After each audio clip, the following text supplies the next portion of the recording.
buenas tardes, amigos y amigas. Bienvenidos a su programa Cada Familia, una Escuela, un espacio que garantiza la educación en nuestro país. Hoy, lunes de Identidad y Soberanía, los invito en casa que estén atentos a todas las clases y orientaciones que nos traen nuestros profesores que nos acompañarán de los distintos niveles de educación: media técnica, media general, la modalidad de educación especial y nuestro RPA. Pero antes de continuar con lo que se viene el día de hoy, vamos a recordar las medidas de bioseguridad. El lavado frecuentemente de nuestras manos con agua y jabón, el uso correcto del tapabocas o mascarilla y sobre todo evitar las aglomeraciones manteniendo un distanciamiento físico saludable. Recuerden que con ello estaremos contribuyendo en la no propagación de la COVID-19. Y lo mejor, se cuidan ustedes y nos cuidamos nosotros. Y tienen a total disposición las redes sociales de nuestro programa. Por Instagram pueden seguirnos como Cada Familia Una Escuela. Y por supuesto, amigos y amigas, nuestro canal de YouTube Cada Familia Una Escuela Oficial, para que no se pierdan ninguna de nuestras programaciones que hacemos con amor y cariño para todos ustedes. Ahora sí, acompáñenme a dar inicio. Claro que sí, de la mejor forma, recordando y rememorando qué se celebra o qué se recuerda un día como hoy. ¡Adelante!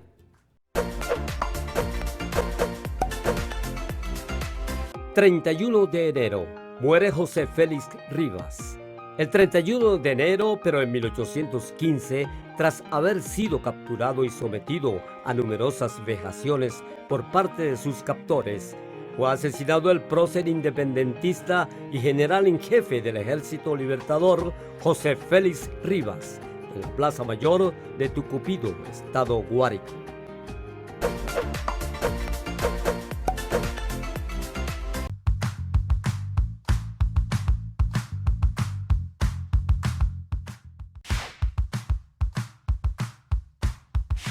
Hola, buenas tardes.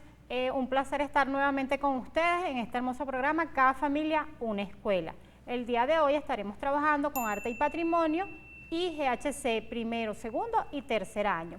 Iniciamos con el tema indispensable, la sociedad multiétnica, y como tema generador vamos a estar trabajando lo que es la agricultura como proceso fundamental para la independencia alimentaria. Iniciamos con el referente teórico práctico de primer año en Arte y Patrimonio. Allí vamos a estar conversando sobre las manifestaciones culturales en cada una de las comunidades. Fíjense, nosotros vemos que las manifestaciones culturales en nuestro país son muy diversas, ya que somos un país mega diverso, no solamente en los aspectos físicos, sino también en los aspectos culturales. ¿De dónde viene este origen de estas manifestaciones culturales? Está dada por la influencia indígena, por la influencia europea y por la influencia africana. Si tomamos en cuenta esa influencia, por ejemplo, indígena, podemos hablar de la zona andina. La zona andina fue poblada por los indígenas timotocuicas, quienes tenían una forma de cultivar su parte agrícola y también de vestirse, motivado a la situación del frío o el clima en esta zona. Igual pasa en el oriente del país cuando podemos hablar de los indígenas caribes, quienes tenían su forma de vida sobre recolectar y la pesca, y era más, digamos, rudimentaria, a diferencia de los timotocuicas, su vida, pues. Allí también hablamos de la parte de los arahuacos, que ya era totalmente diferente a estas pueblos indígenas como eran los de los Andes y los del oriente del país hacia la zona norte, hacia la parte del litoral. La parte de los arahuacos era la zona selvática, ellos eran más reservados, vivían en grupos y también atravesaban lo que era la caza y la recolección de alimentos, y eran muy nómadas. Entonces allí vemos una influencia tanto en las artes, en la forma de, digamos, expresar su parte artística. Entonces, esas manifestaciones se vinieron uniendo cuando llegan los españoles, cuando llegan los europeos, con lo que se conoce o dicen que fue la colonización, que realmente fue desmembrar el territorio americano. Entonces allí vemos esa influencia cuando ellos traen lo que se conoce como la religión, cuando traen diferentes cantos, nuevas vestimentas, porque nuestros indígenas vivían de una forma más sencilla y más simple. De hecho, se dice que trajeron hasta enfermedades. Y allí también entra la parte de los esclavos, cuando ellos vienen a darnos a nosotros esa influencia sobre los tambores, sobre esos rituales de gran importancia hoy, que nosotros tenemos una zona como es Barlovento, donde la mayor cantidad de población, digamos, afrodescendiente se encuentra allí en nuestro país, y tenemos ese baile típico, pues, de como son los tambores. Y allí podemos visualizar esa diversidad cultural que tenemos, así como otras manifestaciones a lo largo del país, como es no solamente en los bailes, sino en la parte de pintura, en la parte artística, en la parte musical. Hay una gran influencia y puedo pasar todo el día dando ejemplos de lo que son esas manifestaciones culturales a nivel nacional. Hay unas que se destacan, otras digamos que son menos vistas, pero están allí porque a veces las trabajamos o están a nivel de cada uno de los estados. Entonces debemos tomar en cuenta esa gran diversidad cultural que tiene nuestro país. En Arte y Patrimonio, para segundo año, vamos a estar trabajando lo que es el patrimonio artístico cultural de cada comunidad, así como venía explicando que los timotocuicas vivían en la zona de los Andes, los arahuacos hacia el sur del país, lo que se conoce como el estado Amazonas y Bolívar, y los caribes vivían en Oriente, en todo lo que se conoce como Maturín, Sucre, del Tamacuro. ¿Qué sucede? Cada una de nuestras comunidades, de nuestros estados, tienen manifestaciones artísticas totalmente diferentes. Podemos hablar también de la gastronomía. No es la misma la alimentación en los Andes venezolanos que en los llanos o en el oriente del país. Fíjense, nosotros, por ejemplo, los andinos, nosotros comemos muy poco pescado, mientras que en el oriente del país su desayuno es un pescado frito con arepa. Nosotros no, para nosotros más bien es una pizca andina. Y allí vemos dos diferencias gastronómicas a nivel de dos estados, pero que pertenecen a un mismo país. Entonces podemos visualizar eso, inclusive hasta en los dulces, en el estado Zulia, con estos huevos chimbos que nos dan, que son muy sabrosos. En el parte sur del país también podemos ver manifestaciones culturales totalmente diferentes.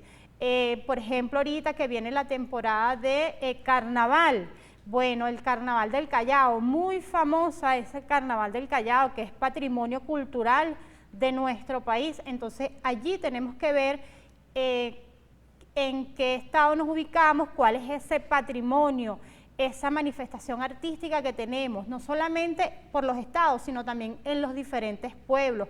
Por ejemplo, el baile de San Benito en el estado Mérida, que es un baile típico de un pueblo del sur llamado Pueblo Nuevo del Sur. Entonces allí podemos visualizar ese tipo de manifestaciones artísticas muy locales. El baile de la hamaca en el estado Carabobo. Entonces son bailes y situaciones muy concretas. Allí es donde invito yo a los estudiantes a investigar, a indagar cuáles son esas manifestaciones artísticas de su región. Como actividad evaluativa para primer año vamos a estar trabajando donde ustedes deben realizar un esquema donde muestren las manifestaciones artísticas y culturales de nuestro país. Para segundo año van a elaborar un ensayo donde expliquen las manifestaciones artísticas de la comunidad donde ustedes se encuentran, del pueblo, el estado o la región donde se encuentran, ¿sí? Continuamos entonces con Geografía, Historia y Ciudadanía para primer año. Allí vamos también a estar trabajando con el mismo tema indispensable, como lo es la sociedad multiétnica y pluricultural de nuestro país, y el tema generador, la agricultura como proceso fundamental para la soberanía alimentaria. Fíjense, en primer año vamos a estar trabajando lo que son el espacio territorial de Venezuela.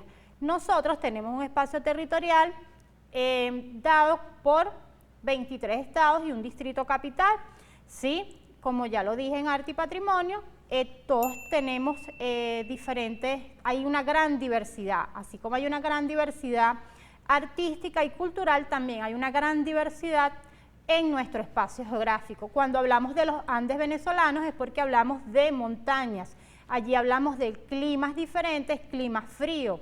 Cuando hablamos de lo llano, hablamos de una región totalmente plana. Podemos decir que allí se trabaja la agricultura, se trabaja la ganadería en grandes extensiones, mientras que hablamos al sur del país, hablamos de selva, hablamos del estado Amazonas y hablamos del estado Bolívar. Allí están nuestros grandes reservorios, nuestros grandes parques nacionales, donde inician nuestros ríos de gran importancia, como es el río Orinoco. Entonces, allí podemos visualizar esa diferencia que hay en cada uno de nuestros estados y de nuestras regiones. También tenemos el delta del Orinoco, que es donde finaliza el río, que es un gran reservorio de energía y de minerales, también de selva, parte de la selva donde finaliza ese río Orinoco. Tenemos la parte litoral, donde están los estados costeros.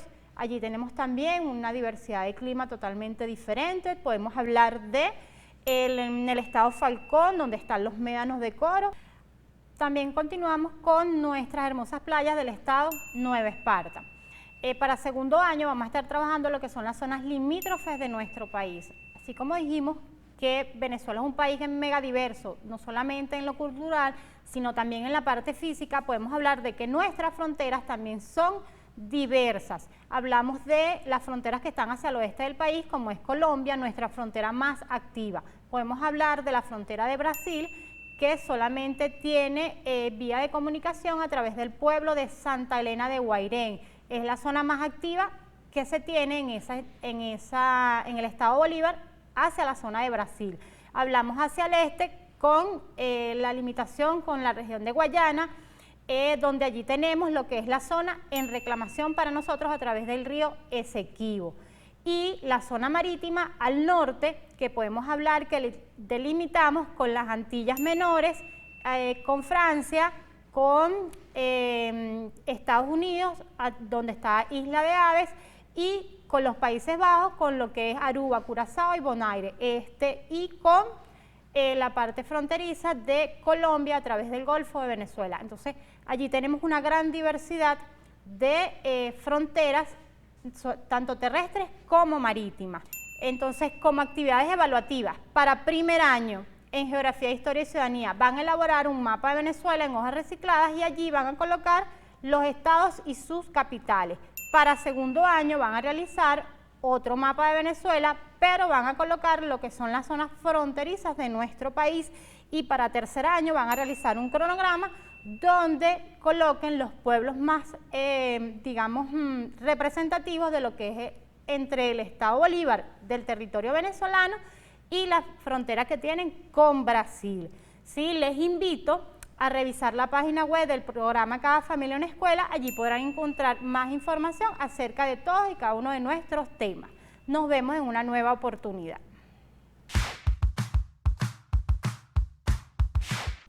Saludos, padres, representantes y estudiantes. Bienvenidos una vez más a su programa favorito educativo por excelencia, Cada Familia Una Escuela. El día de hoy vamos a estar trabajando las áreas de formación de Geografía, Historia y Ciudadanía y formación para la soberanía nacional, dirigido para cuarto y quinto año. Tenemos que recordar, queridos estudiantes, papá, mamá que están en casa, que el COVID-19 no ha cesado y tenemos que estar prevenidos porque existe en este momento o en estos momentos una nueva variante, el Omicron. Entonces tenemos que seguir utilizando las medidas de bioseguridad. ¿Cuáles son esas medidas de bioseguridad? Lavarnos las manos, utilizar el tapaboca, utilizar el gel si disponemos de él y guardar la distancia reglamentaria. De la misma forma, vamos a empezar hoy la actividad y vamos hacia la pantalla interactiva.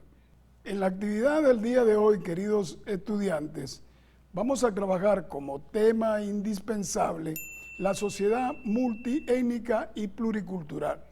De la misma forma, el tema generador está referido a la agricultura como proceso fundamental para la independencia y la soberanía alimentaria. Vamos ahora lo que es al referente teórico práctico de cuarto y quinto año en geografía, historia y ciudadanía. En cuarto año vamos a trabajar lo relacionado con el oxígeno, el agua y la biodiversidad. Y en quinto año vamos a trabajar todo lo relacionado con el conflicto en la Amazonía. Fíjense lo siguiente, queridos estudiantes, la Amazonía o la región de la Amazonía es una extensa zona que cubre aproximadamente el 41% del territorio del continente. Un gran tamaño, un tamaño exuberante.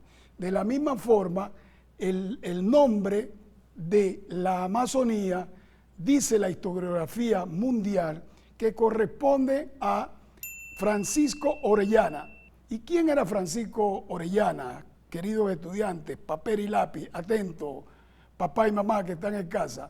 Francisco Orellana fue un conquistador, el explorador de lo que era el territorio del Perú y del Ecuador.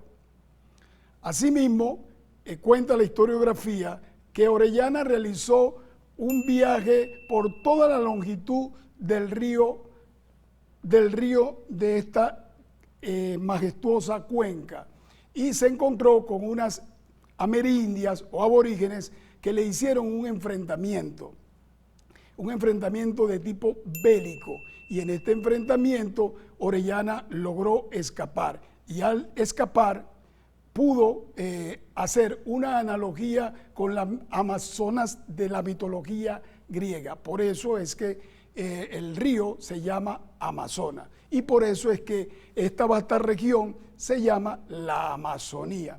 De la misma forma, queridos compañeros, vamos a trabajar aquí lo relacionado con el oxígeno. El oxígeno que se calcula que es de aproximadamente entre el 10 y el 12% del oxígeno que se produce en esta región de la Amazonía.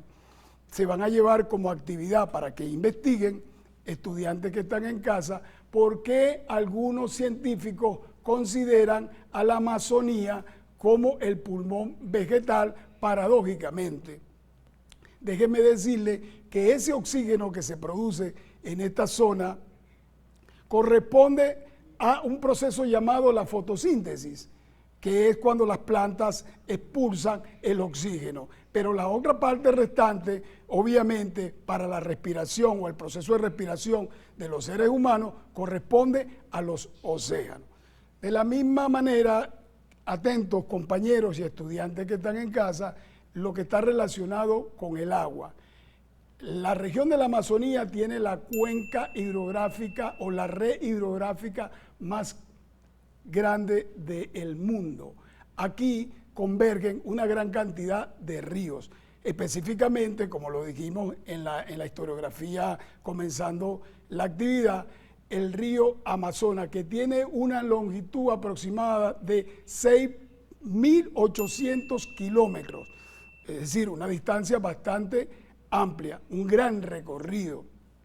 De la misma forma, la cuenca completa tiene una extensión territorial de aproximadamente 7 millones de kilómetros, y toda la región de la Amazonía tiene una extensión geográfica de aproximadamente 7.989.000 kilómetros cuadrados, que atraviesa una gran cantidad de países, de los cuales vamos a mencionar 9, que son la República Bolivariana de Venezuela, Colombia, Brasil, Perú, Bolivia, Ecuador. Pero además de eso, queridos estudiantes, hay que recordar aquí que en esta parte occidental nuestra de la República Bolivariana de Venezuela se consigue la región de Guayana. El Esequibo corresponde a Venezuela. El Esequibo es nuestro y no podemos perderlo. Pero asimismo, más hacia el occidente, nos vamos a conseguir con la Guyana inglesa, actual República Cooperativa de Guyana. Pero de igual manera nos encontramos con la Guyana holandesa, que tiene el nombre de Surinam, y asimismo nos encontramos también con la Guyana francesa. Es decir, todo este vasto territorio que suman en porcentaje territorial 9 países, para un total de un 41% de toda esta parte del sur de nuestro continente. Asimismo, encontramos aquí una gran biodiversidad de bosque. La región de la Amazonia presenta la selva más grande del mundo. El 80% de esta selva corresponde a los bosques. Son muy ricos en flora y en fauna, y también en vegetación. Vamos con lo que corresponde a lo relacionado con la fauna. Aquí nos vamos a encontrar una gran biodiversidad de especies. Tenemos especies de aves, aproximadamente 2.500 especies de aves, de lo que podemos resaltar la guacamaya y los tucanes. También tenemos una gran cantidad de mamíferos, aproximadamente 450 especies de mamíferos. Nos encontramos con el monito capuchino, además de eso con el ícono por excelencia de la fauna de la región de la Amazonía, que es el jaguar. Pero también nos encontramos con especies exóticas como el manatí. De la misma manera nos encontramos aquí también con 400 especies de anfibios. Aquí destaca el delfín del río, el llamado boto. Y también una gran cantidad de especies de reptiles. Recordemos que aquí el reptil por excelencia es la famosa anaconda, pero también una gran variedad de peces. Y nos encontramos aquí con un pez ícono de esta región, que es la famosa piraña. Pero de la misma forma, queridos estudiantes y compañeros, en esta región amazónica habitan aproximadamente una gran cantidad de etnias indígenas, aproximadamente 400 tribus, un total de 2.5 millones de amerindios. Y aquí también habitan alrededor de todo lo que conforma la Amazonía 35 millones de personas, distribuidos en estos 9 países. Vamos ahora a las actividades evaluativas para cuarto y quinto año en geografía, historia y ciudadanía. Aquí para cuarto y quinto año, queridos estudiantes que están en casa, vamos a realizar y vamos a utilizar como estrategia pedagógica un ensayo. Y ese ensayo debería tener por lo menos mínimo 3 cuartillas. Atento, papel y lápiz, por favor, anotar. ¿Y de qué es el ensayo, queridos estudiantes? Sobre la región amazónica. Vamos ahora a lo relacionado con formación para la soberanía nacional. Aquí vamos a trabajar en cuarto año todo lo relacionado con la biodiversidad y la participación de las Fuerzas Armadas Nacionales Bolivarianas para preservar todo este vasto territorio y que comprende la Amazonía también venezolana. Fíjense lo siguiente, queridos estudiantes, atentos por favor, papel y lápiz.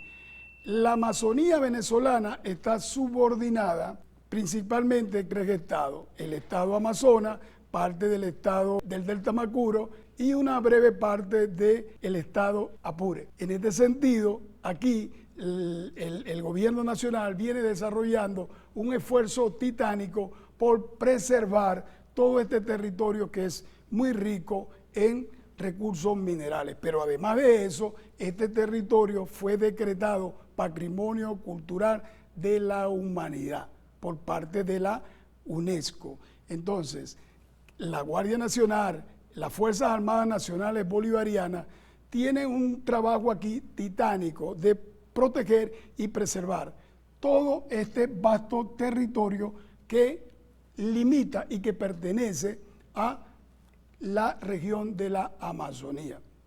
¿Y que trabajamos aquí, queridos compañeros?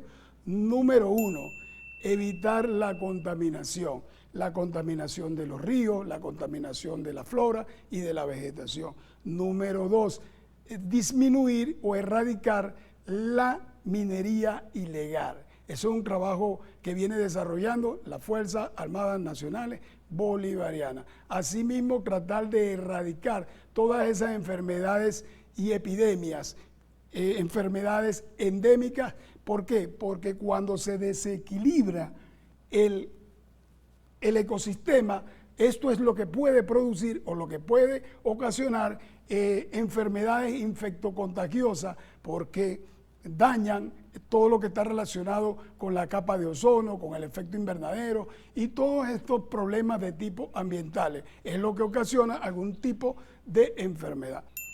Vamos ahora a lo relacionado con el referente teórico práctico para quinto año, que está vinculado a lo que es la biopiratería. ¿Y qué es la biopiratería, queridos estudiantes? Vamos a conceptualizar el término.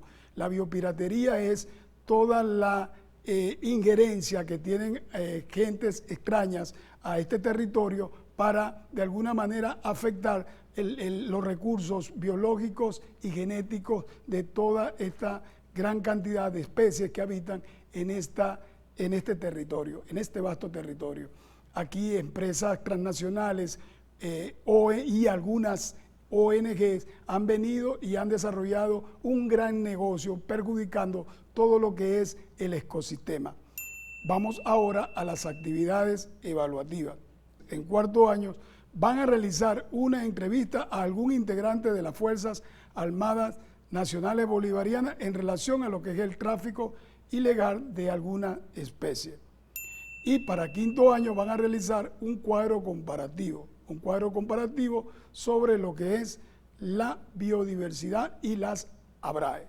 Con esta me despido, pero quiero recordarle que esta semana estuvimos culminando lo que es el reto de ciencias naturales. Vamos a seguir adelante porque esta semana fue, queridos estudiantes, el reto institucional, pero van a surgir y van a venir otros retos. Quien se despide, el profesor Jesús Aguilarte. Muchas gracias.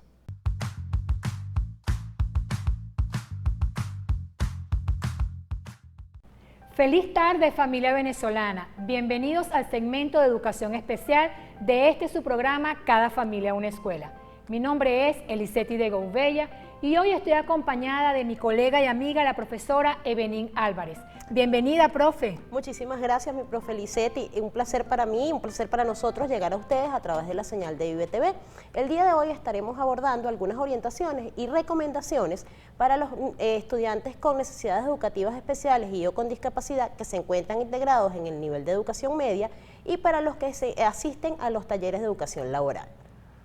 Así es, mi profe. Vamos entonces a dar esas adaptaciones curriculares, pero antes vamos con las palabras claves en lengua de señas venezolana. Hola familia, el día de hoy tenemos las siguientes palabras claves en lengua de señas venezolana: escrito, conectores, textos narrativos.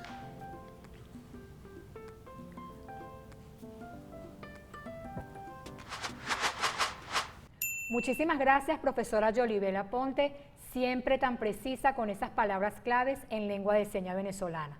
Recuerden, familia, en casa, acompañar siempre a ese estudiante, a ese participante con deficiencias auditivas.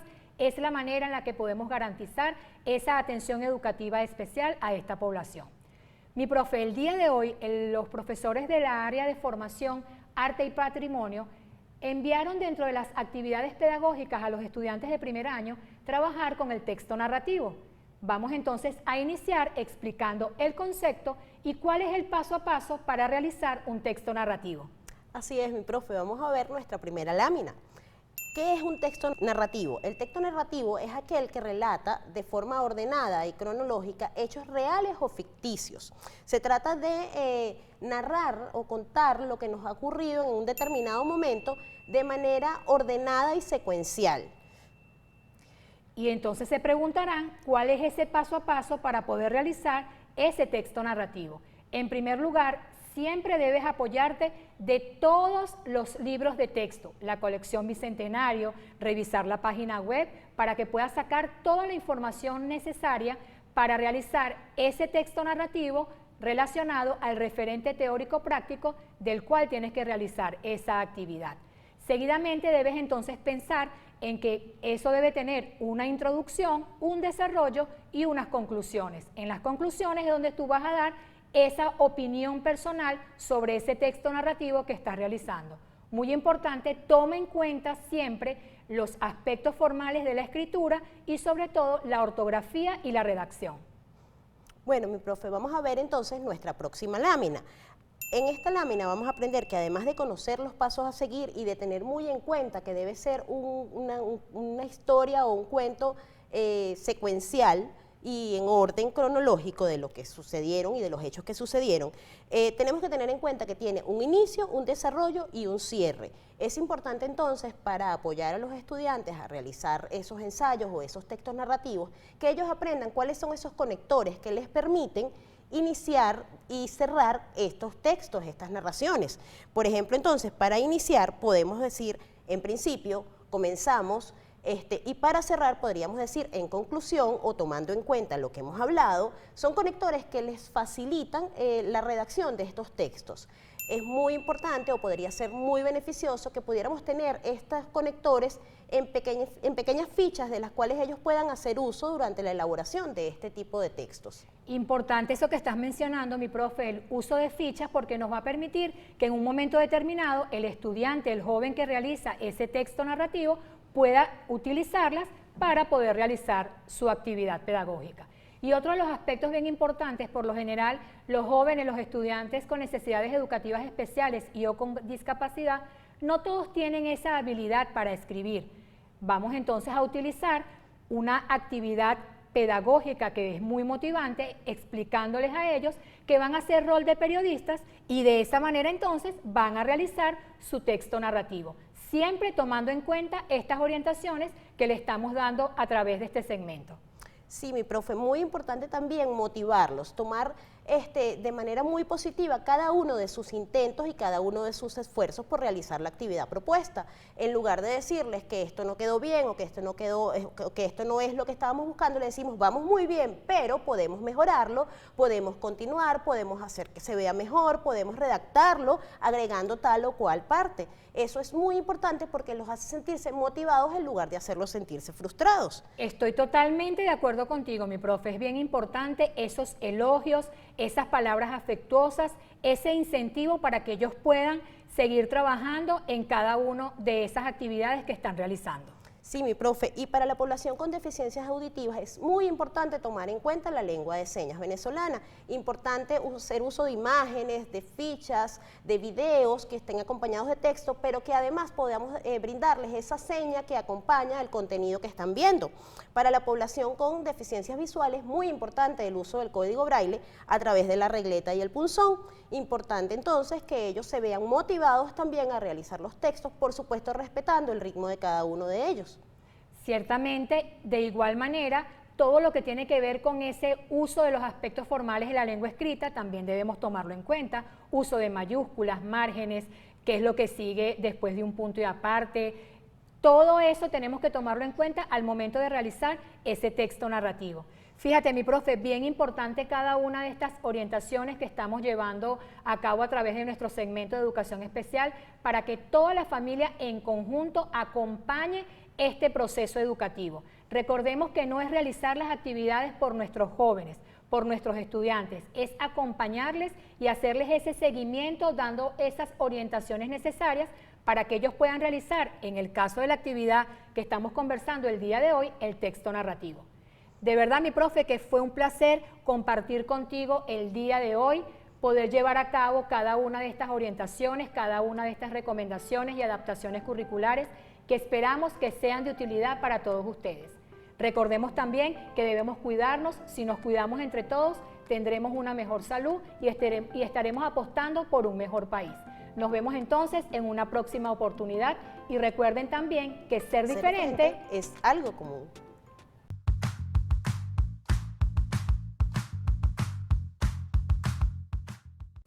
Bienvenidas y bienvenidos, jóvenes de la patria. Un día más en su sección favorita, Recursos para el Aprendizaje, en este nuevo año escolar 2021-2022, en este caso nuevamente presentándonos presencial, dando más y mejor calidad de estudio a nivel nacional con todos estos estudiantes que están refrescando este nuevo año escolar con más conocimientos claros, justos y precisos en cada familia, una escuela. Bueno, sin más preámbulo, para darle continuidad a todos los objetivos trabajados, vamos a enfocar hoy dos estrategias muy importantes, cómo lo van a hacer con el Frente Amazónico. Como podemos observar, hoy vamos a tocar dos estrategias importantísimas en cuanto a la parte de la división político-territorial. Anteriormente habíamos tocado la parte de Venezuela, político-territorial. Con este nuevo tema del Frente Amazónico vamos a trabajar el mapa político en la división, pero de América. Fíjense, tenemos acá nuestro mapa y vamos a señalar con un marcador acrílico. Vamos a enfocar en nuestro mapa político-territorial de América, que tenemos acá, América del Norte, América del Sur. Vamos a enfocar dónde está el Frente Amazónico, ya explicado anteriormente. ¿Por qué? Porque vamos a ubicar la parte limítrofe y vamos a ubicar esa condición justamente del Frente Amazónico. Fíjense, nos vamos a América del Sur y tenemos justamente nuestro hermoso país que está ubicado al norte de América del Sur. Fíjense, aquí tenemos a Venezuela y vamos a ir ubicando relativamente el Frente Amazónico. Su misma palabra lo dice y el contenido anterior también, que habla de Amazonas. Es una zona muy conocida a nivel mundial, inclusive por las partes turísticas, su parte forestal y la zona selvática. Es donde nos encontramos a Canaima, donde nos encontramos una serie de recursos turísticos naturales renovables de nuestro gran país Venezuela. ¿Dónde lo ubicamos? Fíjense, nos vamos acá a nuestro país y vamos a ubicar en su parte limítrofe, vamos a ubicar norte, sur, este y oeste. Seguimos bajando y tenemos la parte sur de nuestro país. ¿Qué estados están allí? Está parte de Bolívar y parte de Amazonas. Esa zona muy selvática, turística, como lo dije anteriormente. Allí vamos a ubicar ese Frente Amazónico. ¿Por qué? Porque es donde se trabaja, fíjense, en esta zona acá, limítrofe justamente con Brasil. Tenemos a Colombia en el oeste, tenemos al sur Brasil nuevamente, y tenemos aquí esa situación ya limitada con estos países que van a conformar en un tratado que fue dado en el siglo pasado, en 1978, para corroborar esa situación de intercambios comerciales, turísticos, en todas las aguas que tenemos limitando con Brasil y parte de Colombia. Fíjense, acá mismo. Entonces, ¿por qué ese Frente Amazónico es tan importante a nivel político-territorial? Porque además de que los está limitando en sus zonas fronterizas, también tiene una importancia en la parte comercial. Fíjense, tenemos ese intercambio que por ese tratado de 1978 se da un permiso entre 8 países que vienen a participar para dar el permiso de transitar toda esa parte turística y comercial en transbordo de los países que nos limitan. Por eso se llama Frente Amazónico y la importancia relevante que tiene allí. Esto está explicado en la parte político.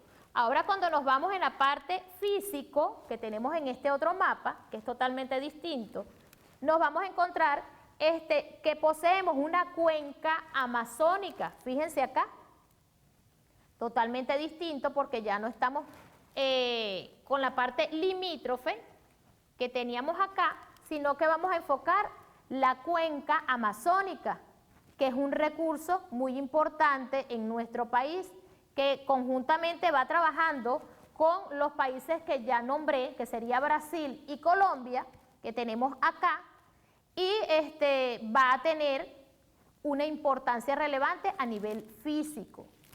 Entonces, fíjense, aquí trabajamos con la parte político-territorial y la parte físico de todo América, tanto América del Norte como referencia y América del Sur, que estamos trabajando con estos países que ya nombré anteriormente. Ahora bien, vamos a trabajar ahora con otra estrategia.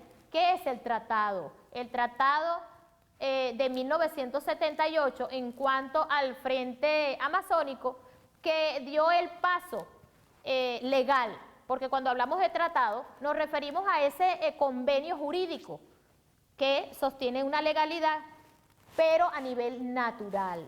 ¿Por qué? Porque habla de nuestros recursos, habla de una serie de situaciones geográficas, pero legal. Entonces, vamos a ir mostrando en ese tratado lo que va a ir importando en este caso por la situación turística, la situación comercial y otras más. ¿Qué les parece? Vamos entonces a ver esta lámina a continuación. Tenemos el Tratado de Cooperación Amazónico, que es el tratado legal que les estaba comentando, el Tratado de Cooperación Amazónica, TCA, que fue firmado en Brasilia, Brasil, el 3 de julio de 1972, por los 8 países amazónicos, que serían Bolivia, Brasil, Colombia, Ecuador, Guyana, Perú y Venezuela. Es un instrumento jurídico de naturaleza técnica con miras a promover el desarrollo armónico e integrado de la cuenca, como base de sustentación de un modelo de complementación económico regional que contempla el mejoramiento de la calidad de vida de sus habitantes y la conservación y utilización racional de sus recursos.